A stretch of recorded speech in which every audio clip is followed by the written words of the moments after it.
Welcome to Creating Art with Jenny. Today I'm going to share with you 3 different ways to lay down a watercolor wash. The first one is simply a flat wash. Let's go ahead and get started. I'm using my number 10 Da Vinci watercolor brush. I'm using indigo watercolor, and I think I'm going to add just a little bit more water in here. And remember, a flat is one solid color. You want a consistency of it looking like a solid background. As I begin, my page is flat. I like to use painter's tape to give me a border when I pull it off. And I'm loaded up my brush and I'm ready to go.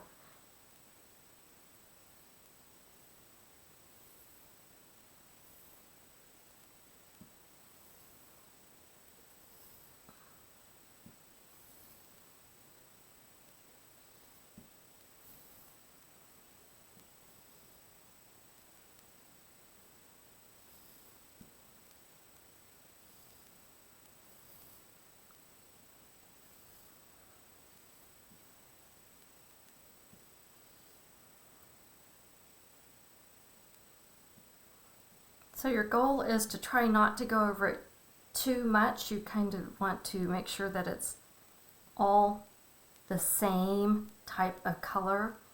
And you can, if you think that it's wet enough, you can do one quick more wash back and forth, which sometimes I like to do, especially on the edges, trying to go all the way off to get those edges there. All right, I think that's going to look good when it's done. So I'm going to dry my edges. I like to do that with, remember I use Viva paper towels, and you have to be careful not to go onto the paper when you're drying it.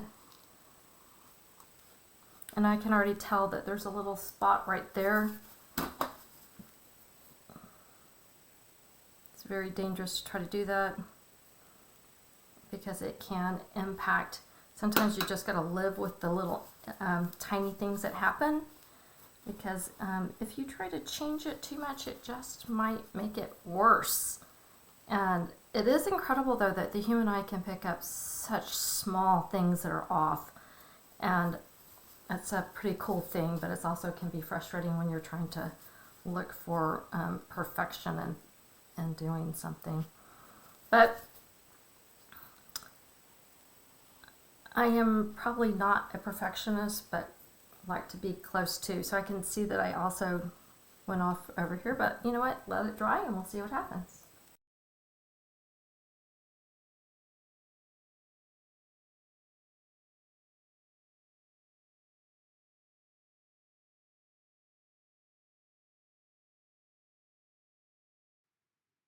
This one is the gradient wash or the graded wash. I'm going to choose to do it flat. And I have also, remember, a graded wash is from dark to light. I have pre-wet my paper, and it helps just the water to flow a little bit easier. And my brush is loaded and ready to go. As I come down, I'm trying to keep the same amount of water each stroke that I bring into the paper, and that will help it to be smoother. And I add a little bit of water as I come, so it's lightening up, and I'm trying to go off the paper. And you know, it depends on how much water you have. You can see a little bit of a difference right there I just did, but as it goes, I'll lighten it up, and I'm going to go ahead and put in just my brush in regular water just to make it clean it up a little bit. So as I look at it, I can see that I have a little bit of a line going through there, and I'm going to try to pick up my board and see if I can't get it to move down. And you can see it starting to move because the paper is pretty wet, and so I can see that it's moving, but I can also tell it's probably not going to move to where I really want it to be. So the beauty in working with a small paper is that you can go back over it pretty quickly because, like I said, my paper's wet and I have good quality paper, and it's very forgiving when you're doing things like this, but only like once. It doesn't keep forgiving.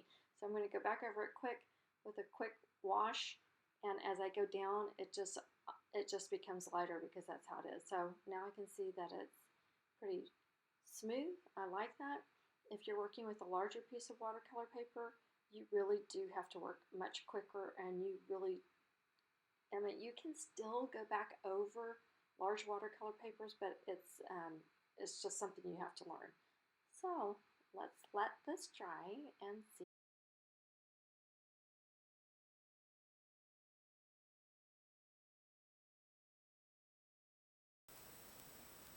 Now I will share with you a variegated wash using 3 different colors, and a variegated wash I think technically is 2 colors or more.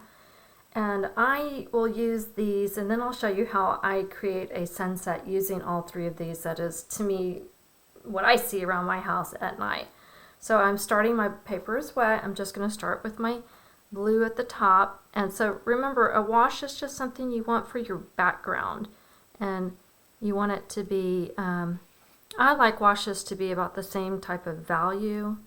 So not one that's bigger, stronger than the other. And so I kind of brought that in, and then coming down to my purple.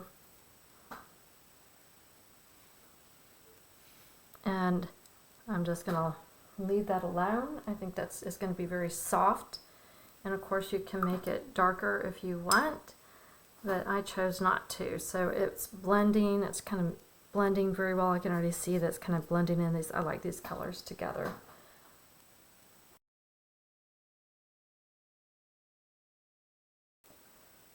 For my last wash, I'm going to show you how I intermix these colors together to get kind of a spectacular evening sky. I love my evening skies around here, and I've messed around with this a lot. And it's a way that works well for me when I'm creating my cards. So I have my paper, as always, I have it wet, but not super wet.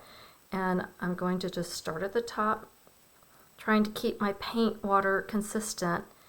And as I come down, I kind of want to bring in, I'm mixing in, you can see a little bit of purple up here. I don't want it to take over everything, but I do want it to be a part of my sky, and maybe bring in some purple over here. So bringing it back over, and as I'm coming down, it always seems to get a little bit lighter. So I'm just going to let that be. And you know, like I said, washes the first time are really good, and it's not overwhelming to me, but it's got some of that color in there, and I really do like it, except I don't like this line, so I actually might come over. And like I said, you can't mess it with it too much, but you can at the beginning. And I'm just going to bring some more pinks in here. As long as your color, as long as the water you're using is the same kind of wetness, it will create a pretty nice little basic wash. What happens is that if you get too much water in there, it creates this backwash, and that's not something, I guess you can call it a blossom, or I think that's what they technically call it, but I don't like that. So we'll let it dry, and I'll see if you guys like it.